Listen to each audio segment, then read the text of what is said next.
Hello friends, welcome to I exam B. I am Sushil Ragade, ex manager Reserve Bank of India.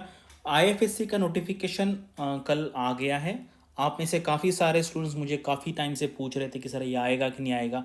मुझे इसके बारे में कुछ भी आइडिया नहीं था, इसलिए मैं एवरी टाइम मेरा आंसर ऐसा था कि मुझे इसके बारे में कुछ पता नहीं है।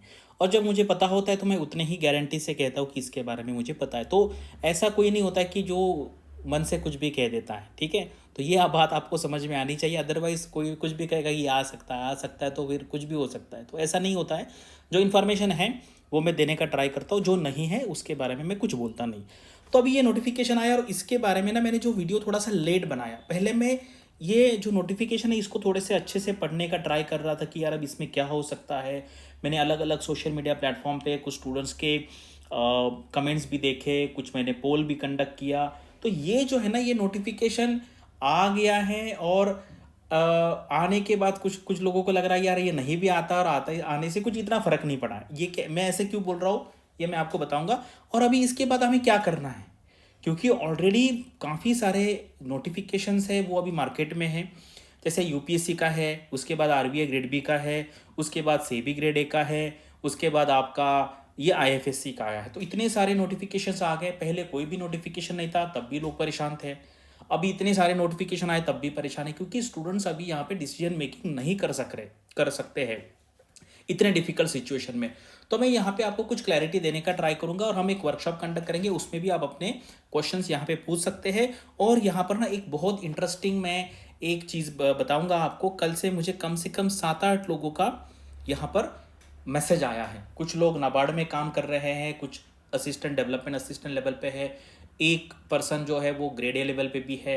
आरबीआई से भी ऐसे है, 3-4 लोग असिस्टेंट लेवल पे है। एक अभी कह रहा है कि सर मैं ग्रेड ए बन जाऊंगा, लेकिन उनका कहना है कि सर अभी हमें समझ में नहीं आ रहा है, मुझे ये लगता है कि मैं आईएफएससी के लिए सोचूं इसके बारे में। तो वो भी मैं बताऊंगा उसके पीछे का रीज़न क्या है।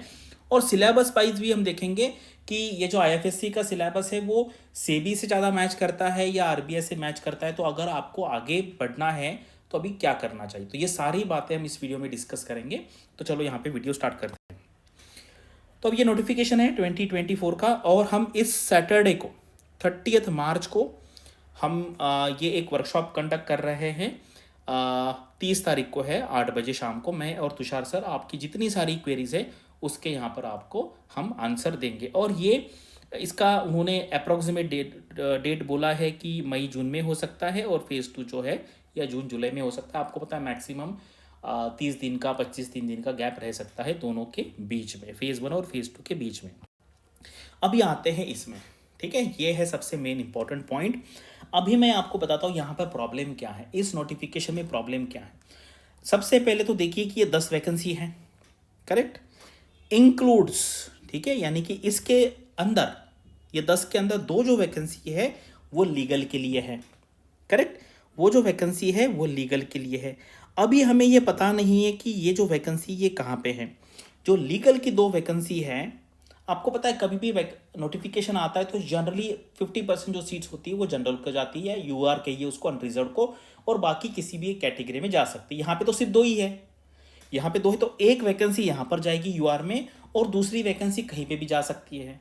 तो अगर मेरा अंदाज़ा जो है, मुझे लगता है एक ओबीसी में जा सकती है क्योंकि वहाँ पे 3 सीट है, या ईडब्ल्यूएस में जा सकती है, वहाँ पे 2 है। वैसे कहीं पे भी जा सकती है, ठीक है, ये हमें पता नहीं। तो इसलिए अनसर्टनिटी बढ़ गई। उसके बाद ये 10 में 2 सीट और फिजिकल हैंडीकैप की है, करेक्ट। एक है ये कैटेगरी की और दूसरी ये कैटेगरी की।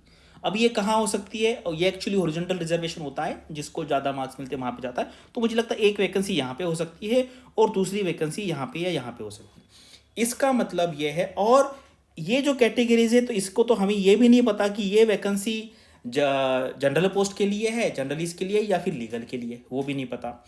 यानी कि इसका कंक्लूजन ये है कि आप जितनी यहाँ पे कैटेगरी देखेंगे, UR, OBC, SC, ST, EWS, यहाँ पे मैक्सिमम एक वैकेंसी आएगी। एक वैकेंसी या 2 पकड़िए, 1 या 2 आएगी, उससे ज़्यादा तो नहीं आ सकती, क्योंकि किधर ना किधर तो जाएगा।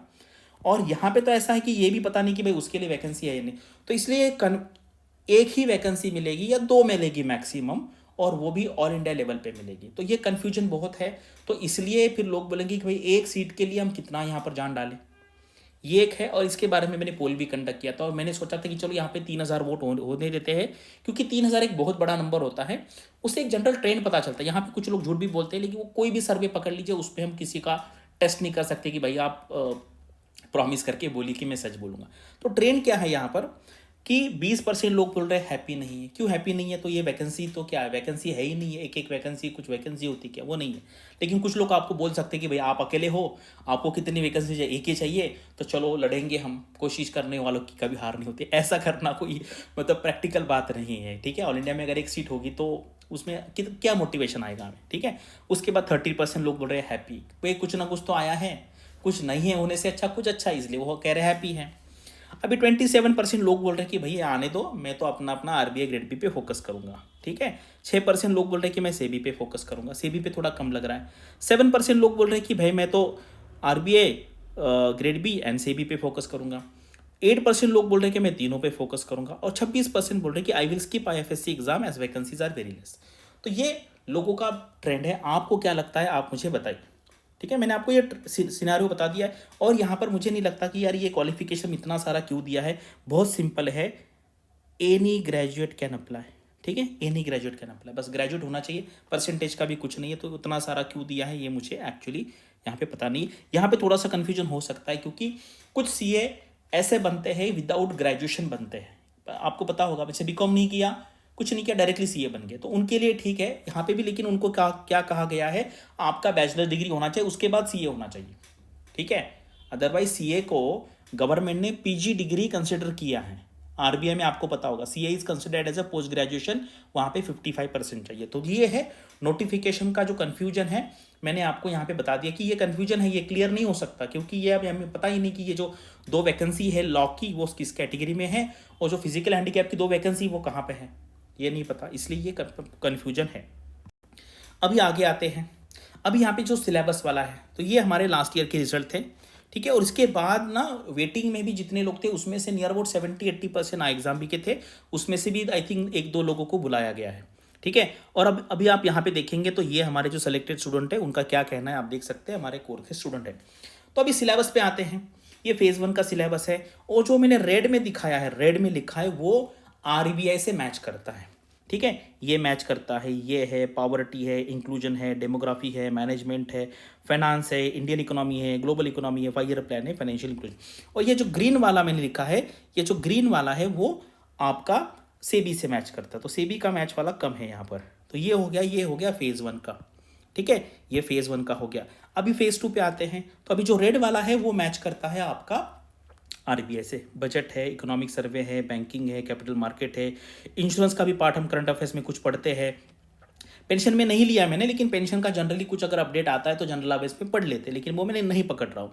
गिफ्ट सिटी के बारे में हम पढ़ते हैं आरबीआई के लिए, आईएफएससी गिफ्ट सिटी के बारे में, क्योंकि वो जनरली हमारा फाइनेंस का पार्ट है तो उसलिए हम पढ़ लेते हैं। आईएफएससी भी थोड़ा बहुत हम पढ़ लेते हैं। ग्लोबल फाइनेंशियल सेंटर्स में भी हमारा जो जनरल अंडरस्टैंडिंग वो होना चाहिए। अभी जो पेंशन फंड है वो मैंने यहाँ पे नहीं पकड़ा है। पेंशन फंड वाला है वो स्पेसिफिक अंडरस्टैंडिंग है। बुलियन वाला यानी कि आपका गोल्ड है, जो प्रेशियस मेटल्स है, उसके बारे में। और आईएफएससी एक्ट आरबीआई के लिए लोग पढ़ते होंगे, क्योंकि वो जनरल फाइनेंशियल सिस्टम का पार्ट है। लेकिन यहाँ पर अगर आप देखेंगे तो directly SEBI related direct part नहीं है, ये हम सेबी के लिए पढ़ते हैं लेकिन आरबीआई के लिए भी पढ़ते हैं। तो इससे आपको एक पता चलेगा कि कितना सिलेबस आपका आरबीआई से मैच होता है और कितना सिलेबस सेबी से मैच होता है। तो ये सिलेबस के बारे में जो कन्फ्यूजन है वो मैंने यहाँ पे दूर कर दिया है। यहाँ पे आप मैच कर सकते हैं कि आप कौन से एग्जाम की तैयारी साथ में कर सकते हैं। और ये पैटर्न है, वो जो सब्जेक्ट्स है मैंने यहीं से लिए हैं, तो आप यहाँ पे जो एक्चुअल आपका जो सिलेबस है वो वहाँ पे मैच करके देख सकते हैं। अभी आते हैं, अभी क्या करना है।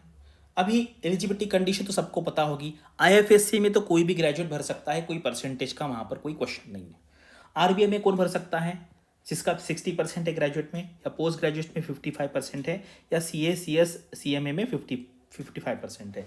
और सेबी में कौन भर सकता है, सेबी में बीए बीकॉम बीएससी वाले नहीं भर सकते हैं, बी बीटेक वाले भर सकते हैं, एमए एमकॉम एमएससी वाले भी भर सकते हैं, परसेंटेज का कोई क्राइटेरिया नहीं है।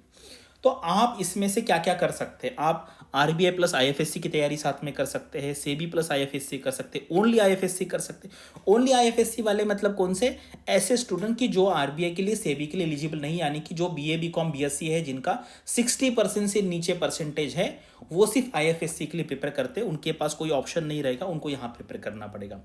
ओनली आरबीआई, ठीक है, ओनली आरबीआई, यानी कि कुछ लोग ऐसे हो सकते हैं कि ऐसा कोई होगा नहीं कि सिर्फ आरबीआई के लिए, क्योंकि आरबीआई के लिए होगा तो ऑटोमेटिकली आईएफएससी के लिए आप हो जाएंगे। तो कुछ लोग ऐसे हो सकते हैं कि जो सिर्फ बीए बीकॉम बीएससी है, 60% मार्क्स है, तो वो आरबीआई के लिए भर सकते हैं, सेबी के लिए नहीं भर सकते। ओनली सेबी वाले हो सकते हैं, क्योंकि मान लीजिए बी बीटेक है और आपका परसेंटेज 60 से कम है, तो आप सीबी प्लस आईएफएससी की तैयारी कर सकते हैं और तीनों की भी तैयारी कर सकते हैं। तो मुझे यहाँ पे लगता है कि ये ब्लैंकेट आंसर यहाँ पे नहीं होगा मेरे साइड से कि ये आपको करना चाहिए, वो आपको अपने साइड से डिसाइड करना है। और आईएफएससी को आप कंसिडर ही मत कीजिए अलग से कि भाई मुझे ये एग्जाम का प्रिपरेशन करना है, क्योंकि एक ही सीट है, आप कोई भी कैटेगरी से हो, एक ही सीट है। तो इसलिए आपको फोकस कोई भी एक एग्जाम पे करना है फुल्ली। एक तो आरबीआई पे फुल फोकस करना है और सेबी पे फुल फोकस करना है, और आईएफएससी का फॉर्म से भर देना है, क्योंकि अपॉर्चुनिटी आई तो फॉर्म भर देना है और जाके बैठना है। यहाँ पर कौन स्टूडेंट को ज़्यादा एडवांटेज होगा, जिन्होंने आईएफएससी का इंटरव्यू दिया है लास्ट ईयर और कुछ मार्क्स से उनका रह गया, क्योंकि उनके नोट्स तो रेडी रहेंगे, उनके नोट्स रेडी रहेंगे, उनका इंटरव्यू का भी एडवांटेज है। तो ऐसे जो स्टूडेंट हैं जिन्होंने आईएफएससी का इंटरव्यू दिया है, फाइनल सिलेक्शन नहीं हुआ है, उनको लग सकता है कि चलो मैं यहाँ पे ट्राई करता हूँ, लेकिन उनको भी पता है कि यार यहाँ पे सिर्फ एक सीट है। अगर आप सेबी में देखेंगे तो टोटल 62 वैकेंसी है, इसमें से कम 25 वैकेंसी तो भी यूआर के लिए आएगी, तो वहाँ पे काफ़ी सारा स्कोप है। और आरबीआई में आपको पता है नियर अबाउट 250 के आसपास सीट आती है, यूआर के लिए 100 आएगी। और इसमें अगर सिलेबस वाइज देखेंगे तो सबसे ईजी आरबीआई है सिलेबस वाइज। प्रीलिम्स में क्या है, क्वांट इंग्लिश रीजनिंग जी है, बस इतना ही है। आप सारे बैंक एग्जाम के लिए इसका प्रिपरेशन करते ही करते हैं, ठीक है। उसके बाद उसका जो ईएसआई भी ऐसा भी नहीं कि बहुत नया है, आप उस वो कहीं ना कहीं पढ़ते रहते हैं, फिर उसका फाइनेंस एंड मैनेजमेंट भी इतना मुश्किल नहीं है, इंग्लिश तो सब जगह पे करना है। तो एग्जाम वाइज सिलेबस वाइज ये एग्जाम सबसे आसान है। उसके बाद syllabus wise IFSC second number पे है, एंड मतलब सबसे डिफिकल्ट यहाँ पर सिलेबस वाइज से भी होगा, क्योंकि वहाँ पे बहुत सारा आपको पढ़ना है, पूरा कॉमर्स अकाउंटेंसी पढ़ना है, वहाँ पर आपका कॉस्टिंग भी है, आपका उसके बाद कंपनीज एक्ट भी है, बहुत सारी चीज़ें, प्योर इकोनॉमिक्स भी पढ़ना है। तो सिलेबस वाइज जो अंडरस्टैंडिंग है वो सबसे ज़्यादा लगेगा आपका सीबी में, ठीक है। और कुछ लोग ऐसे हो सकते हैं डिपेंडिंग कि किसी ने आरबीआई का पहले इंटरव्यू दिया है, किसी ने सीबी का इंटरव्यू दिया है, किसी ने आईएफएससी का दिया है, तो वो कुछ लोग ऐसे हो सकते हैं कि जो तीनों एग्जाम पे मैनेज कर सकते हैं। तो ये आपको खुद को डिसाइड करना है कि आपकी कैपेसिटी कितनी है पढ़ाई की, आपके पास टाइम कितना अवेलेबल है, आपका इंटेलिजेंस कितना है, आप कितना कर सकते हैं, ये आपको यहाँ पे डिसाइड करना है। लेकिन ये एग्जाम को फोकस करके नहीं चलना है, ये बस ऐसे लोगों को फोकस करना कि भाई वो सिर्फ इसी के लिए एलिजिबल है, BA BCom BSc less than 60%, उनके पास ये एक ही एग्जाम है, तो उनको ऑप्शन ही नहीं, तो उनको वही करना पड़ेगा, ठीक है। तो ये, और इसलिए मैंने बहुत बार आपको कहा है कि भाई सिर्फ आप बीए बीकॉम बीएससी लेके मत बैठिए, आपको मास्टर्स करना पड़ेगा। सबसे अच्छी बात है एमबीए फाइनेंस कर लो, इग्नू से करेंगे तो भी बहुत सारी एग्जाम आपके लिए ओपन हो जाएगी, ठीक है। और अभी हम इस सैटरडे को वर्कशॉप कर रहे हैं, मैं और तुषार सर, वहाँ पे आपके और भी कोई क्वेरीज होंगे तो मैं वहाँ पे कर दूंगा, आपका क्लैरिटी उस क्वेश्चन का दे दूंगा। लेकिन यहाँ पे ये एग्जाम को मत जाइए, कोई भी आपको बोले कि भाई एक वैकेंसी है और आपको एक ही वैकेंसी चाहिए, तो ऐसा बन के नहीं बनेगा, क्योंकि आपको प्रैक्टिकली वो सोचना पड़ेगा। ये एग्जाम ऐसा नहीं करना कि पूरा छोड़ देना है, फोकस जो है वो आपको आरबीआई या सेबी पे रखना है और उस एग्जाम का फॉर्म भर देना है। कुछ लोग तीनों भी कर सकते हैं, इसलिए मैंने आपको कहा कि आपको खुद की कैपेसिटी यहाँ पर आइडेंटिफाई करनी है, ठीक है। अगर कुछ क्वेश्चन है तो कमेंट सेक्शन में पूछिए, या फिर अदरवाइज वर्कशॉप में आइए, वहाँ पे हम सारे आपके क्वेश्चन जो है उसके आंसर दे देंगे। Thanks for watching this video and all the best for your studies and upcoming examinations.